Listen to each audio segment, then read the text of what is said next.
ዛሬ ሁለት ፓርቲ ትብብር ለኢትዮጵያ አንድነት ከምርጫው ጋር በተያያዘ ያወጣው መግለጫ ነው። የጨረባው ምርጫ ዲሞክራሲን አያዋልድም፣ መፍትሄ አይፈይድም ብለዋል። ይህን በተመለከተ የትብብር ፓርቲዎቹ አመራሮች ምስጢረ ስላሴ ታምራትንና አቶ ጌትነት ወርቁን ጋብዘን አጭር ማብራሪያ እንዲሰጡን ለማድረግ ነው። በዚህ ዝግጅት እኔና ፋሲል ኢናለም አብረን እንዘልቃለን። ቴክኒኩ መምራት ሱራፊት ዛዙና ሰውነት ተመስገን እንዲሁ ከኛ ጋር ናቸው። ፋሲል እንግዲህ ከአዲስ አበባ ቀጥታ እንግዶቻችን እናስገባለን ካለን አጭር ሰዓት አንጻር ሁለታችሁንም አመሰግናለሁ። ምስጢረ ስላሴ ታምራትና አቶ ጌትነት ወርቁ ሄሎ፣ እናንተ ጋር ነኝ። እንኳን ደህና መጣችሁ። ይሰማችኋል? ጌትነት ይሰማኛል። ምስጢረ ተከተል ወንድማዴ። እሺ ምስጢረ ትሰሚኛለሽ? አዎ ይሰማኛል። እንኳን ደህና መጣሽ። እንደው ያው የዛሬ ያወጣችሁት መግለጫ ነበረ፣ የገቢ ማሰባሰቢያ ስላለን መግለጫውን ተንተርሰን አጭር ቆይታ ነው የምናደርገውና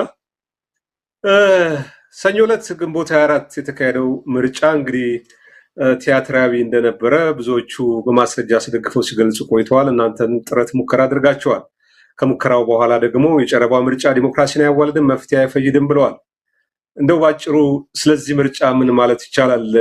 በምርጫው ቀን ደግሞ የአንቺን ፎቶ አያይዘው የመንግስት መገናኛ ብዙሃን ምስጢረ የኢህአፓ አመራር ድምፅ ሰጠች በሚል ፕሮፓጋንዳውም ቀልጦ ነበረ። ሌላም ወሬዎች ነበሩ።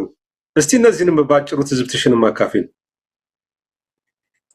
የምርጫው ጉዳይ ምንም እኛ ከጠበቅነው ወይም ደግሞ ይመጣል ካልነው ሂደትና ውጤት የተለየ ነገር አይደለም። እውነቱን ለመናገር የጠበቅነው ነገር ነው። እንደዚህ እንደሚያደርጉ ሊያጭበረብሩ እንደሚሞክሩ ከካርድ አወሳሰድ ጋር በተያያዘም ያየናቸው ነገሮች ስለነበሩ ከጠበቅነው ብዙ የተለየ ነገር አይደለም የተፈጠረው። ውጤቱ ላይ አይደለም ብዙ መነጋገር ያለብን፣ ግን ያምን ያሳያል የሚለውን እና የእኛስ እስካሁን ድረስ በሂደቱ ውስጥ የመኖራችን ጥቅሙ ወይም እኛም ያለንበት ሁኔታ ምንድን ነው የሚለውን ይመስለኛል ይበልጥ መነጋገር ያለብን ከጠበቅነው ውጭ ስላልሆነ የመጣው ነገር።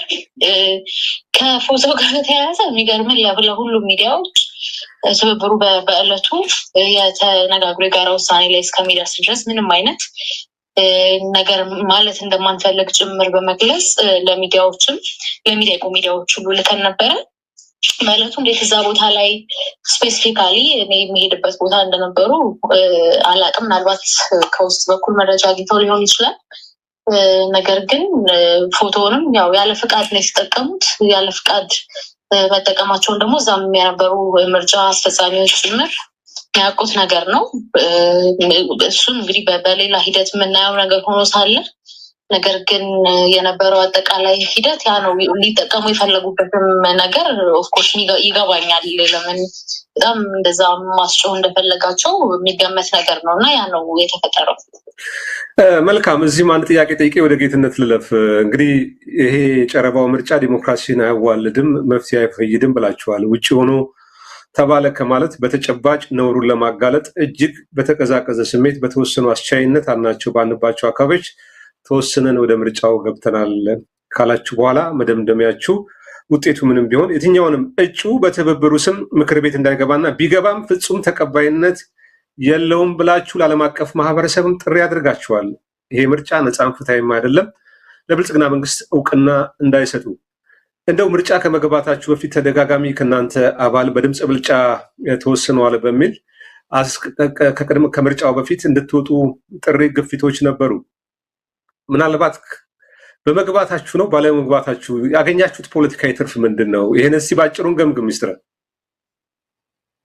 እንግዲህ አሁን ላይ የሚወጡ በተለይ ተቃዋሚ ነን ከሚሉ ፓርቲዎች የሚወጡ መግለጫዎችን ተመልክተን ከሆነ በጣም ዲሞክራሲያዊ ምርጫ እንደተካሄደ እና በተለይ ደግሞ ዓለም አቀፍ ሚዲያዎች ጭምር የኢትዮጵያን መልክ ለማጠርሸት ነው እንደዚህ አይነት የተዛባ መረጃ የሚያቀርቡት በሚል ነገር ግን የተዘገቡ እውነቶችን እስከ መካድ ጭምር ደርሰዋል። ስለዚህ እኛ በዚህ ሂደት ውስጥ ባንኖር ሂደቱ ዲሞክራሲያዊ ነው ብለው የሚፈርሙ ፓርቲዎች ጥቂት የሚባለው አይሆኑም። ስለዚህ ያለውን ኢሜጅ የሚያዛባ ጉዳይ ነው። እኛ በዚህ ሂደት ውስጥ ነበርን። ከሰው ሰምተን አይደለም እንዲህ ተደርጓል እንደዚህ አልተደረገም ያልነው። በትክክል ያየነው የሰማነውን እና ከታዛቢዎቻችን ጭምር ኦብዘርቭ ያደረግነውን እኛ ራሳችን ኖረን ያረጋገጥነውን ነገር ነው እየተናገርን ያለ ነው እና መኖራችን አንድ ፎርም ኦፍ ሬዚስተንስ እና ትግል ሆኖ ሳለ ኖረን ግን ያጋለጥናቸው መረጃዎች በራሱ ከፖለቲካዊ ትርፍ ባሻገር ለአጠቃላይ የትግሉ አውድ የሚያደርጉት አስተዋጽኦ ቀላል የሚባል ነው ብለን አናምንም። እንግዲህ ከኤምባሲዎች ጋርም ለዓለም አቀፉ ሚዲያም እንደጻፍ ነው ለሁሉም እንደላክ ነው እኛ የፓርላማ መቀመጫ ወይ የሆነ ነገር አሳስቦን ሳይሆን በትክክል ምን እየተደረገ ነው የሚለውን እንዳልኩ የገባንበት ምክንያት የተለያየ ቢሆንም የቀጠልንበት በምርጫ ውስጥ ማለት ነው። ግን መኖራችን በራሱ አንድ የትግል አውድና በትክክል ምን እየተፈጸመ ነው የሚለው ከዛ ደግሞ እንደዚህ አይነት ምርጫ ተካሂዶ የሚመሰረት የተወካዮች ምክር ቤትም ሆነ የክልል ምክር ቤቶች ያለውን መከራ ያለውን ሰቆቃ ከማስቀጠል ባለፈ የተለየ ነገር ስለሌላቸው ውጤቱ ይፋ የሚሆነው ውጤት ምንም ሆነ ምን ነገር ግን የኛ የትብብሩ ውጩ አንድም በዚህ ምክር ቤት ውስጥ እንደማይሳተፍና ቢሳተፍም ተቀባይነት